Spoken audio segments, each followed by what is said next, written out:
the Johnson Wax Program.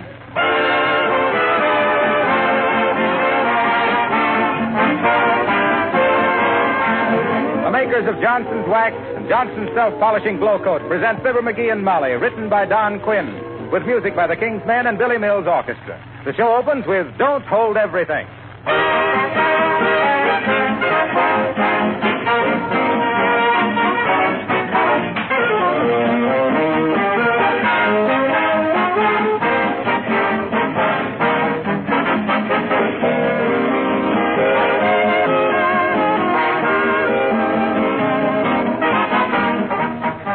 Next time you go shopping, stop a moment just before you're ready to pay your bill and ask yourself, haven't I forgotten anything? Isn't there something that comes in a red and yellow package that I was going to buy? Oh, yes, Johnson's Self-Polishing Glow Coat. There, that's better. It would really be too bad not to have Glow Coat in the house. Imagine going back to the tiresome, back-breaking job of floor scrubbing. Makes you tired to think of it, doesn't it? Seriously, it would be bad. Bad for you and bad for your linoleum. Because continual scrubbing ruins linoleum.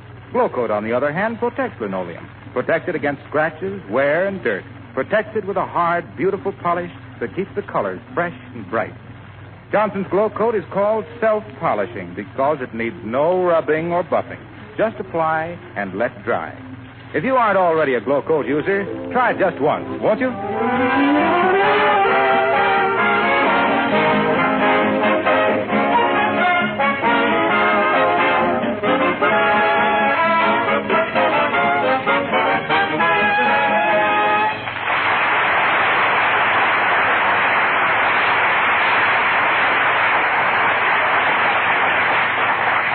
If you remember, last week, Fibber and Molly took the train down to visit Uncle Dennis, only to find that Uncle Dennis had taken the train up to see them. Oh, you don't remember that? Well, then, it's a good thing I told you, because here, just opening the front door of 79 Wistful Vista after a week away from home, we find Fibber McGee and Molly.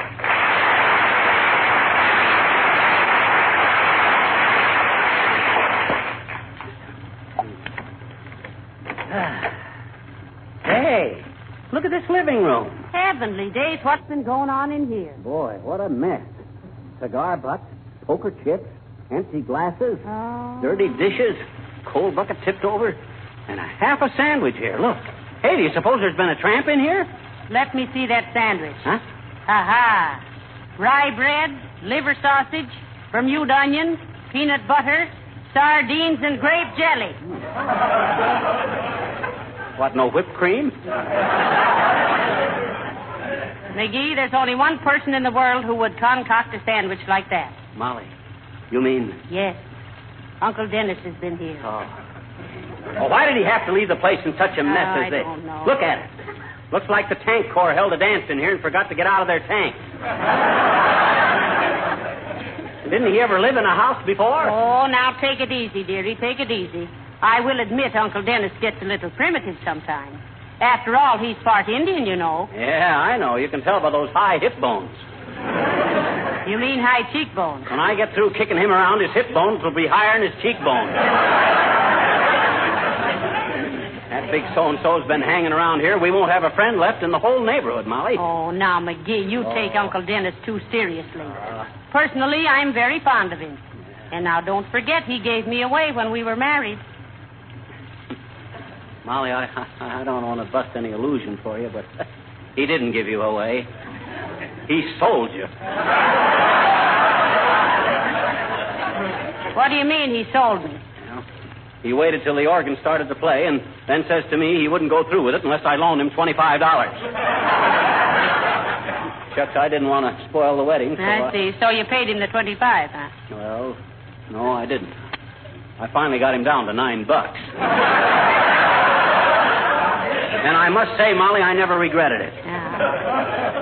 Well, thank you, dearie. I'm always glad when one of your business ventures turns out well. Now, come on, help me get this house straightened out. Okay. I'll answer the phone. You straighten these chairs and things around. 79 Wistful Vista, Molly McGee speaking. Who? Oh, no, Mr. Dennis Driscoll is no longer here. Thank goodness. No, he left town. Good. What's that? No, never mind. Just cancel the order. Cancel the order? Who was that? Oh, some florist, I guess. Oh. He wanted to know if Uncle Dennis wanted his usual 4 roses sent over today.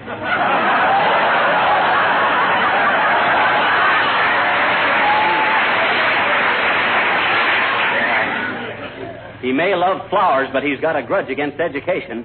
There's 3 dead teachers in the wastebasket.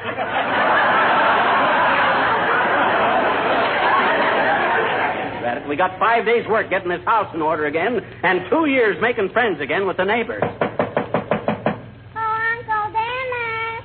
Uncle Dennis. Hi, Uncle Dennis. Oh, you can't fool me. You're not Uncle Dennis. Thanks, sis. I never had a finer compliment. Well, what do you want with the old coot? He is not an old coop. He's a nice man. He told me some dandy stories. Oh. Only he didn't finish the last one. Oh. What story was he telling you? Jack and the Beanstalk. Jack and the Beanstalk? Mm-hmm. You mean you never heard that feeble old fable before? Oh, sure I did. But not like Uncle Dennis tells it, I betcha. Gee, he's super. Oh, he is, eh? Well, let's have a sample of his literary virtuosity. All righty. I says, how did he tell about Jack and the Beanstalk? Well, Uncle Dennis said that once upon a time there was a young punk named Jack. Ooh. And he and his old lady were practically down to their last box top. Yeah. And then the old girl came through with a nifty that'd get him out from under the FHA. That sure sounds like Uncle Dennis. I'd recognize the sheer beauty of that prose anyplace. Go on with the narrative. I says, go on. Proceed. I can't. He didn't tell me the rest. Oh. Can you? Can you please, mister? Well, I don't know if I can approach Uncle Dennis's flashy style, but I'll take a whirl at it. Okay. Go on. Gee, that'll be fun. Yeah, well, as I remember, Jack sold the cow for a handful of Boston caviar. Beans to you, sis. Beans to you, too, mister.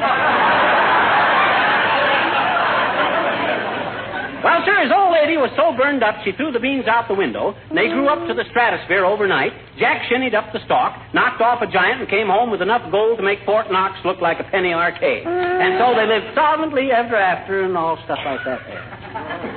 Well, what's the matter? Oh, it's okay, mister, but I don't know. Uncle Dennis gets a lot more personality into it, I betcha. Oh, he does he? Well, I'm getting tired of hearing that guy's name. And if I never see his face again, that'll be all right, too. What's the matter with his face? I just don't like it. If I had a face like his, I wouldn't show it. Yeah, and he said if he had a show like yours, he couldn't face it.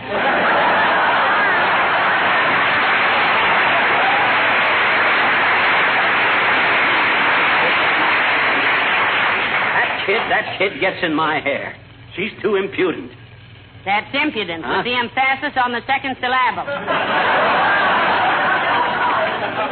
Hello, daughter. Hello, Johnny. Where's the kid? What kid? You mean the little girl? She just... No, the kid. Denny. My chum. Well, I didn't know you were acquainted with me, Uncle Dennis. I suppose they met in a revolving door and started going around together. That takes me back to my childhood, Johnny. They didn't have revolving doors when you were a child. No, but they had that joke. And furthermore, that ain't the way I heard it. The way I heard it, one feller says to t'other feller, say, says, see where the territory of Hawaii voted to become our 49th state. That's so, says t'other feller. Pretty close contest? No, says the first feller. Them hula girls knew they could swing it.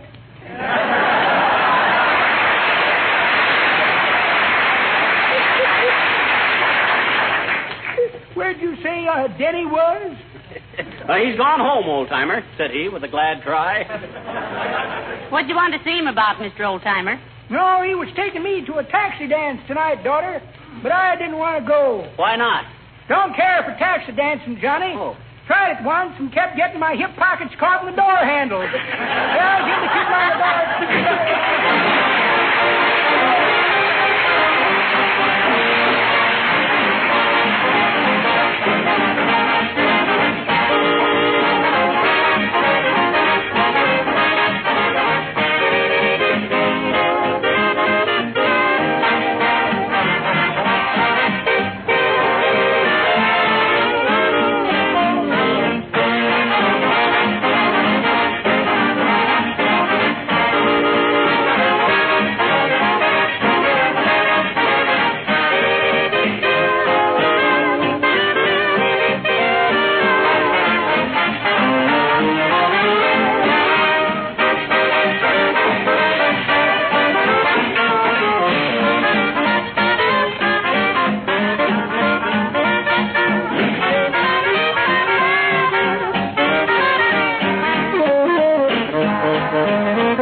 Say, Molly, you've been all through the house? Yes, I have, dearie. Oh, that's good. And do you know what dear old Uncle Dennis did? Oh. He took the rubber plant out of the dining room and put it in the bed and covered it up. He loves plants and flowers, you know. That wasn't love, that was sympathy. He saw they were potted, too. If he ever comes around here. Oh, for goodness sakes now, just because he upset the house a little is no... Upset the house? He just about ruined the place. Oh. Wore all my clothes and smoked all my cigars. Upset all... Hello, Fibber. Hello, Molly. Hey, Denny, are you here? Hey, what is this? Does everybody know Uncle that... Dennis has left, Mr. Wilcox. What did you want to see him about? Well, he and I were working out some advertising slogans. He'd have made a great advertising man. He'd have made a great advertising man. Sick. What golden-haired little brain children did he leave on your doorstep, Wilcox? Well, you know how Johnson's wax is the best possible treatment for floors and woodwork because it positively protects against dust and wear and seals the pores of the wood against dirt and dampness. Yes, we know that. We listen to you every Tuesday night, Mr. Wilcox. Did Uncle Dennis come through with a walloping war cry on our wonderful wax, Wilcox? Did he? Listen to this slogan. Yes? It was the night before Christmas, and all through the house, Johnson's wax had been used. Why don't you try it? Well, don't you like it? Well, it seems to lack something, Mr. Wilcox. Sense, I think. Well, all right, how about this one? Oh, there's more. Little Jack Horner sat in a corner eating his Christmas pie. He stuck in his thumb and pulled out a plum and said, "This is a messy way to eat, but thank goodness the table is protected with Johnson's wax." Well, now, that's much better. Oh, they're too long, Harlow. They ought to be brief like this. A piece of furniture polished with Johnson wax will reflect your good judgment. Say, that's wonderful. That's terrific. Yeah. Will reflect your good judgment. Oh, marvelous. I'm going to send that into Racine right away. I'll see you later, folks. Oh, what do you know? That's not a bad slogan I got there, Molly. I thought so, too. Yeah. The first time I read it on a Johnson wax folder. Oh. Now, come on.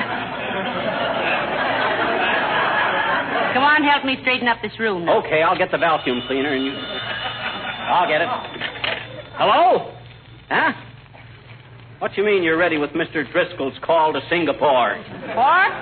Well, who on earth does Uncle Dennis know in Singapore? I don't know, but I hope it ain't Frank Buck for obvious reasons. Hello, operator. Cancel that call. The party don't live here anymore. And he didn't have any right to use this phone in the first... Huh? Oh, is that you, Mert? How's every little thing, Mert? It is, eh? What's say, Mert? Your little brother. Knocked him down and jumped on his face, huh? Oh, who did that to Mert's sweet little brother? Nobody. Mert's sweet little brother done it to a snowman they made yesterday. What say, Mert? No, cancel the call. Okay, Mert. Imagine the nerve of Uncle Dennis using our telephone to call him. Oh, who's that? Uh-oh, who would it be? It's Mrs. Uppington, the despair of the cosmetic industry. Ah, yes. East is east, and Westmore is Westmore, and never the twain shall meet. Come in. Oh, how do you do, Mr. McGee and Mr. McGee? Hi, Uppy. My goodness, I didn't know you would return home. You didn't? Well, then why did you stop in? Oh, I just wanted to see Dennis about, that is, I... Uncle Dennis, you mean? So, you met him too, eh? Dust off a chair, Molly. I think our social standing wants to sit down. Oh, your Uncle Dennis, Mrs. McGee, is an utterly charming man. Oh. Such verve, such savoir-faire, such joie de vivre. Such language.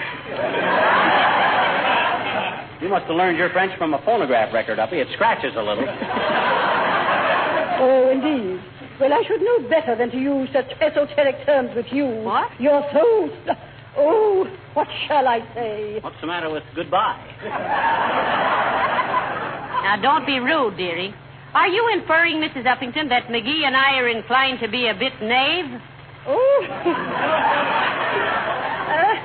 The word is naive, my dear. But getting back to your Uncle Dennis, I think he's a perfectly fascinating person. Oh, yeah. Everybody seems to rave about him.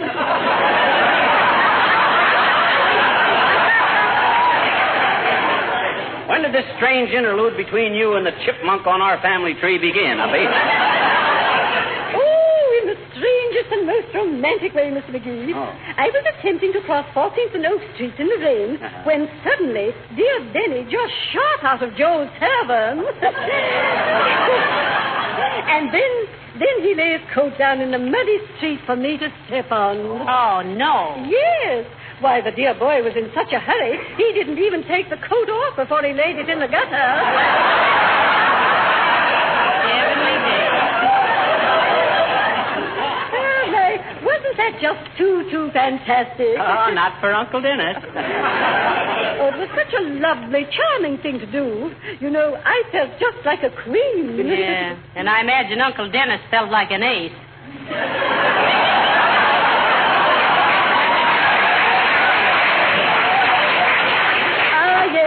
But Dennis is like that, you know, so dashing, so romantic. You know, he said the other evening that I reminded him of his mother. Ah, isn't that sweet? Because you and her are about the same age, I imagine, huh? Yes, I imagine that. What? Well, please, Mrs. McGee, well, goodbye. Oh,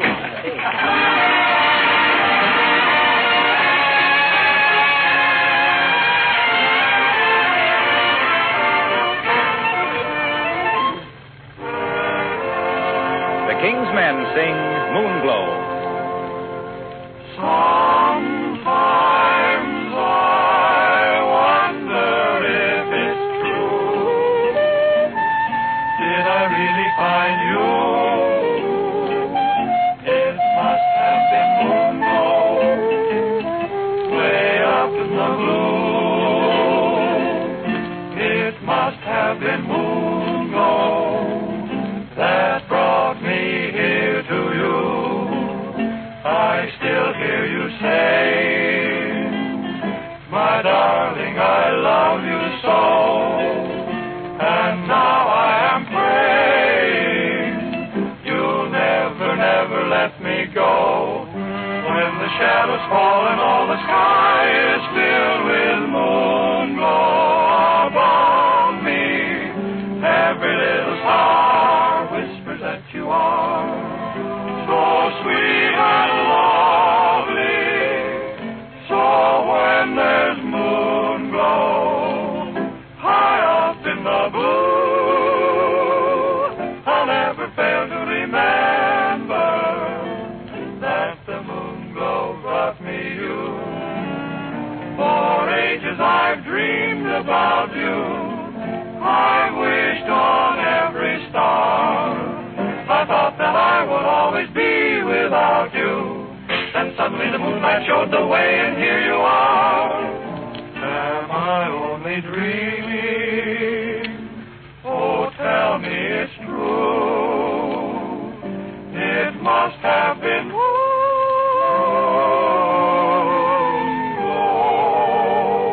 deep in the blue sky. And now at last it brought me here, my dear, to you.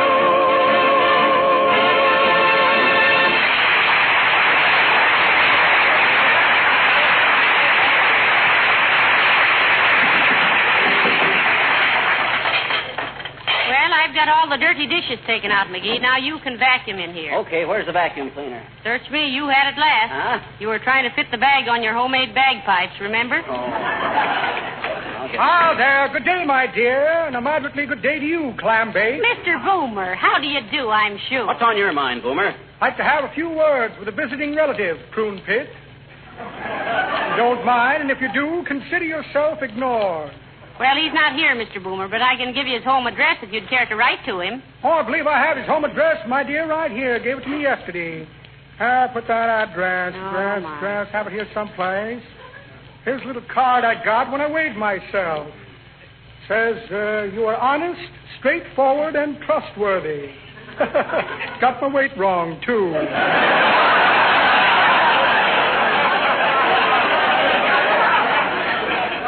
Here's a little Chinese puzzle I filched from a puzzled little Chinese.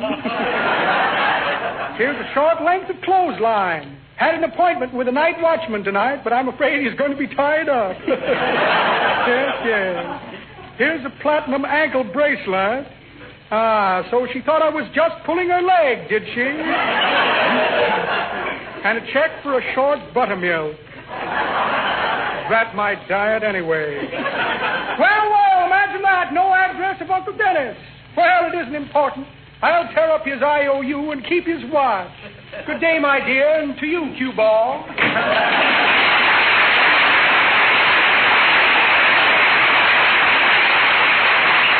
Uncle Dennis seems to be very popular with everybody. Yeah, he's a great guy till you get to know him. Now, listen, you better be careful what you say about him, dearie. He might remember us in his will. His will? The only thing that mug will ever leave behind him is a general feeling of relief. If he ever saved a nickel... Oh, there, Mrs. McGee. Hello, Fibber. Hello, Mr. Gildersleeve. Where's Denny? Oh. Another beautiful friendship has busted into bloom. If you mean the Uncle Dennis, Mr. Gildersleeve, he's gone home. Oh, that's too bad. Charming fellow, your Uncle Dennis. Great zest for living. Ah, yes. He loves life. He'd love it more if he knew how little he had left. When I get a hold of that ham-handed hoodlum... Now, McGee, let bygones be bygones. I'm glad you like Uncle Dennis, Mr. Gildersleeve. Oh, he's a great fellow. Lots of character. He's got character enough for 12 people, none of whom you'd care to know personally. Did you give him the keys to our house, Gildersleeve? Yes, I did. And I'm glad it gave me the opportunity of meeting such a wonderful personality. We ate great times together going swimming. What? Swimming at this time of the year? Yes, we used the pool in your basement. What are you talking about? We haven't got a swimming pool in our basement. Have you looked lately? Yes.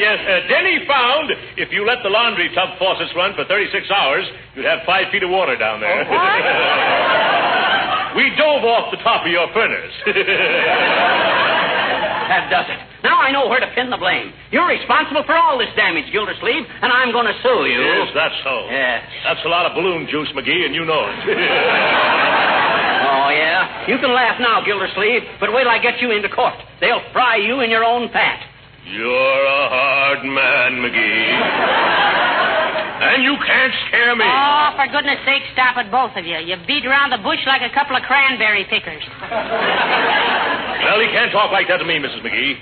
I'll pin his ears so far back he can hear last week's program. Oh, not that. You make one feeble pass at me, Gildersleeve. You make one pass at me, and I'll hammer you flatter than a hillbilly soprano. Why, you anemic little squirt. You couldn't punch your way out of a wet paper bag.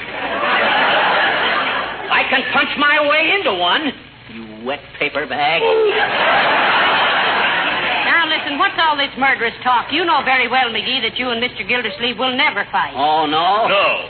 I'm afraid you're in no condition for it, McGee. Don't worry about my condition, Gildersleeve. I'm always in condition. Why, I used to box with my pappy. And when I was only 13, I could slap him all around the ring. Slap Pappy McGee, I was known as. Slap Pappy McGee, the speedy, spunky scrapper of the squared circle, slug and star of the scuffle stadiums who celebrated socks sold out solid sections of seats at Stags and Smokers, sneering at second-string stumble bums silly enough to seek a set two with the sensation of the century, the Superman of slug and slam. Oh, you leaving, Rocky? Yes, I am.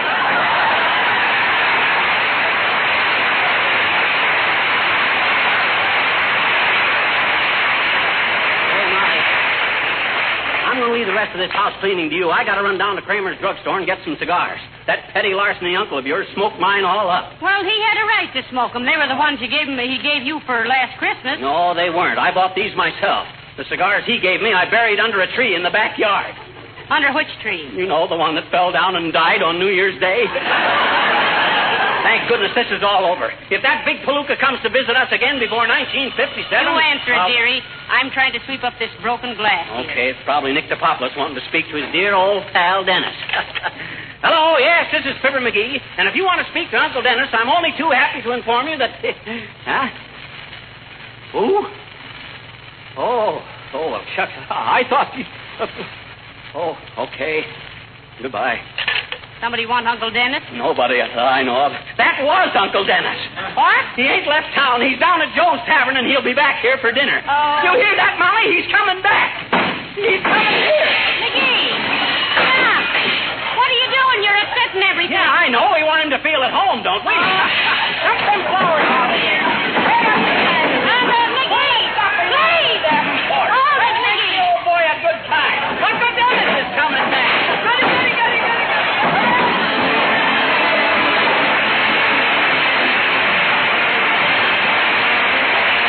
Don't you wish that your linoleum could always stay as bright and colorful as the day you bought it? Well, then, there's one of your wishes that's come true, because linoleum does stay new-looking when it's protected regularly with Johnson's self-polishing glow coat. And what's more, the linoleum lasts much longer, too. So there you have two of the reasons why you should use glow coat on all your linoleum floors. And there's even a better reason. Glow coat is such a time and labor saver. There's practically no work at all applying glow coat, no rubbing or buffing whatsoever. You simply pour a little onto your clean floor, spread it around, and let it dry. In 20 minutes, come back to find a beautifully polished floor and one that will be easy to keep clean because spilled things are quickly wiped up with a damp cloth. If you haven't tried Johnson's self-polishing glow coat on your floors, buy a can from your dealer right away. You'll never regret it.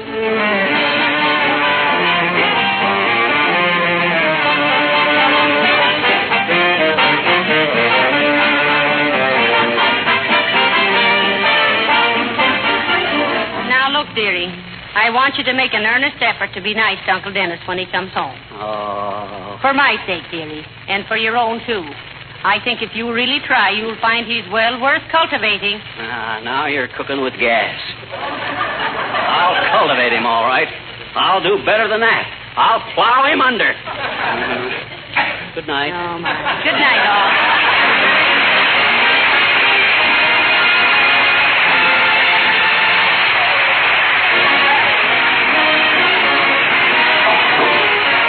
This is Harlow Wilcox, speaking for the makers of Johnson's Wax and Johnson's Self-Polishing Glow Coat, inviting you to be with us again next Tuesday night. Good night.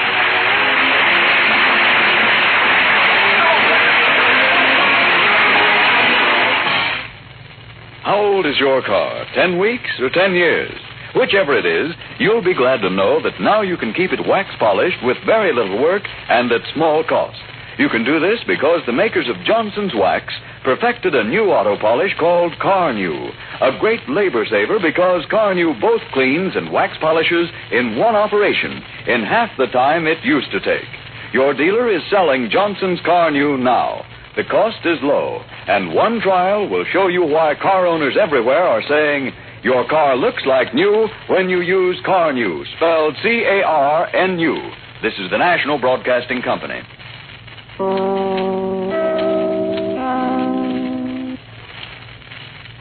This is Chicago, WMAQ. 9